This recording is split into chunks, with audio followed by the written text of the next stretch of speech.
So here's what you must be prepared for: opportunity and competition. Here's what America now has a chance to play: the world game, right? The world game of economics. Making a contribution and getting out there and competing with our technology and our muscle and our brains and our intelligence and everything else we've got. We bring all of that to bear into the 21st century. And America's got a good chance to win a unique share of the world market with our ability to not only learn languages, not only learn skills and be ready for all of that, but to learn to compete fairly, but to compete. Get up early, stay up late, come up with a new idea, go, go, go. That is my view of the 21st century. It's an exciting time to be alive. I think this is the best time ever in the 6,000-year history of mankind. Best time ever to be alive. You can do so many unique things now with your life. Okay. So make this note. With ideas, you can affect the lives, directly and indirectly, of thousands, tens of thousands, and maybe for some of you, millions of people. Directly and indirectly. You can affect the lives of dozens of people, hundreds of people, some of you thousands of people, because the ideas you share won't be lost. They'll be invested in someone else who will pass them on, who will pass them on. Because you know, some have come my way and gone on to do much bigger things than I've done. Tony Robbins sat in my seminar when he was 17. 17, he was on the outs with his parents and he was sleeping in his car. And someone got him to come to my seminar, age 17. So you never know who's in the audience. And he worked for me for 3.5 years promoting my seminars, back then called Adventures in Achievement. 3.5 years. Finally ran one of my offices at age 20 in Los Angeles. Tony Robbins. Now he's a big-time superstar, bigger superstar than I am around the world. Unbelievable. And he mastered all the stuff. You know, I didn't teach him to firewalk and all that stuff, but that's Tony style. You know, he can get by with that. I couldn't do that. I did say to him one time, Tony, you got to do water instead of fire. They'll come from all over the world. And knowing Tony, guess what? He'll probably try it. Kid's unbelievable. He's unbelievable. But around the world, now he's a bigger superstar than I am, by multiplied by who knows how many times. But see, that's very exciting for me.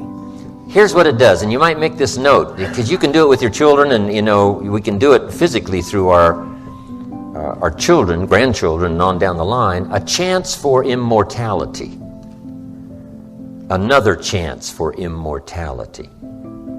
When your ideas live on, your influence lives on in someone else, and then the next generation and the next generation. It's also possible for the evil to pass generation after generation. The old prophet said what? Sometimes the sins of the father have been visited on the second and the third and the fourth generation. It takes the fourth generation to finally get rid of some things that was started back in the first generation. But also the positive influence can be visited on the second, third, fourth generation, no telling how far. I've written so far, about 5 books. I have a vision someday, 100 years from now, when I'm gone, somebody's up in an attic going through a box of old dusty books. And there's one of my books, Seasons of Life. They blow off the dust, say, wow, this is an interesting book. And it affects their life, and then maybe they use it as a textbook to teach other people 100 years from now, after I'm long gone. And do you know what this gives me? A chance for a little more immortality, to live on, right, in some unique manner long after I'm gone. This is why teaching is so incredible. And this is why the greatest art in the world, the art of parenting, is so important, so that your influence can live on. Not just in your children, but the people that your children influence. And not just their children, not just your children and your grandchildren, but the people they influence. Right? The people your sons and your daughters influence, the people your grandchildren influence, so that the ideas that you stuck with and that you taught and that you carefully made sure they were nurtured in the minds and hearts and souls of your children, they go on and on and on. How long-ranging is the impact of an idea? And the answer is infinitely. It can go as far as you can imagine. Ideas, influence. So that's why I love to do seminars and have someone say, a year ago, Mr. Rohn, 5 years ago, 10 years ago. And I'm doing my best to improve and get better. I don't want the day to come when someone says, you should have heard Jim Rohn 10 years ago when he was really terrific. I don't want that to happen. I want someone to say, hey, I heard him 10 years ago, but you should hear him now, right? Taking off some of the sharp edges. He's, gotten a little better, reaching in the heart and soul. Here's what I hope you'll find here. Number 1, sincerity. Above all else, sincerity. Because powerful things can happen when both the listener and the speaker are sincere. And I know you're sincere in being here, or you wouldn't have shelled out this kind of cash. So the pay gives some indication you're sincere. But here's more important than the pay, your time. It's one thing to ask you for your money, and it wasn't that much money, but here was the big request to spend a couple of days. See, that's big time. Money's now small time because everybody's doing well, but here's what's big time, and that's time. So make the note, time is more valuable than money. You can get more money, but you can't get more time. When you spend a day, you've got one less day to spend. To ask me to come and spend 2 days at this time in my life, see, that's big time. Big time. Thank you. And it's necessary for you to challenge yourself to go after it and get better and leverage relationships that can help you get to where you want to go. But it's you. The major key to your reaching your dream, your living up to your greatness, your making your contribution is you. If the economy is good, fantastic. If the banks are loaning money, that's great. If people are positive, that's great. You don't have any opposition? That's great. But the major key to your making things happen in your life is you. When I wanted to get on public television, they told me, you can't do that. So wait a minute, I've seen these other people on. It's possible I can get on. Leo Buscaglia, John Bradshaw. It's possible. Excuse me, hold on, time out. Let's be realistic. Come on, be logical. I said, well, wait a minute. Why can't I do it? Let's look here. Think about guys who have credentials, all kind of credentials. You don't have any college training. They're not going to put you on television. Give me a break. I said, thank you for that. God love you, and I'm trying. And went on about my business. You hear me? Let me tell you something. What people think about you and the possibilities for your dream is none of your business. That's their business.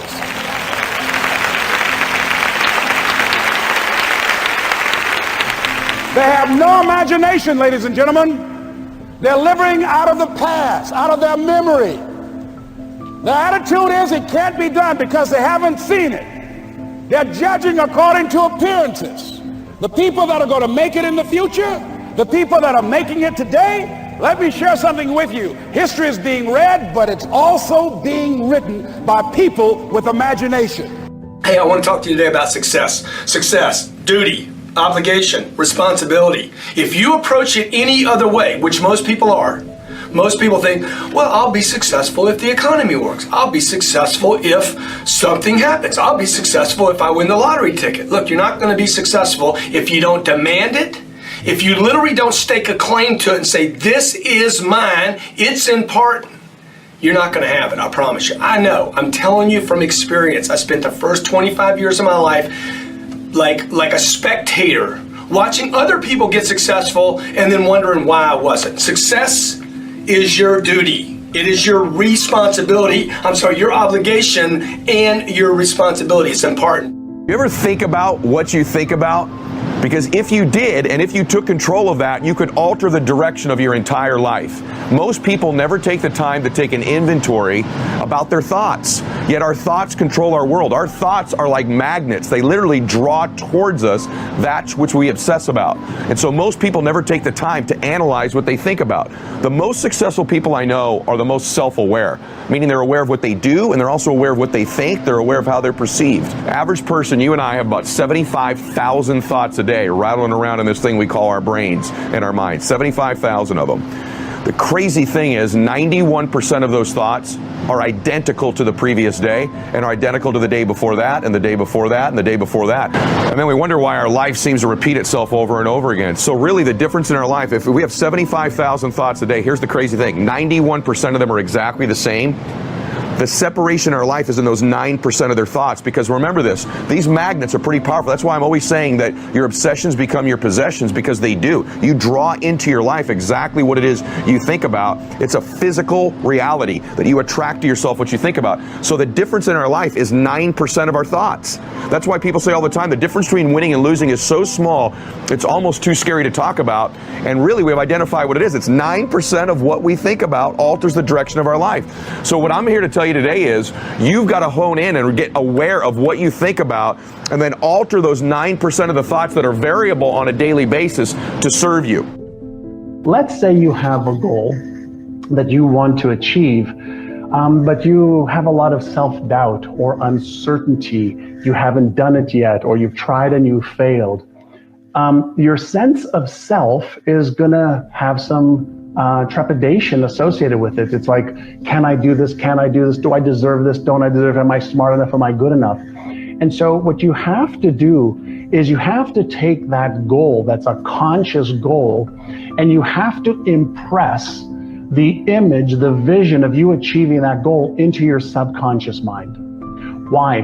Because the parietal lobe is part of your subconscious sense of self, and you've developed your sense of self over the last 30, 40, 50, 60, 70 years, depending on how young you are. And so when you take that image of achieving that goal, and for 1 or 2 minutes a day, just 1 or 2 minutes a day, close your eyes, and I want you to imagine, see yourself achieving that goal, overcoming whatever hurdles have ever been in your way or are in your way right now, and see yourself achieving the goal. Use your visualization muscle. Your occipital lobe, okay, is one of the biggest regions of your brain that you use all day long to see things. So when you use this just little technique of visualization, just see yourself and feel yourself achieving that goal, you start to override the existing self-image and identity that's there. 1 to 2 minutes a day is all you need to see yourself doing that. The people who took their goals out of their head, wrote them down, with one little piece, which I'll share with you in just a moment, were 50% more likely to achieve their goals than the people that did not achieve their goals. 50% more likely to achieve their goals than people who didn't write their goals down. And so invest a little bit of time writing your goals down, but more importantly, why not look at them every day? Just to cognitively prime your brain on what it is that you want, right? So when you have your goals and you look at them every day, you're actually not just reinforcing, yes, this is what I want, giving your brain an instruction to focus on everything in your physical world and even in your imagination that can help you achieve it, but you're priming your brain to move from conscious to subconscious by the simple act of reviewing it every day.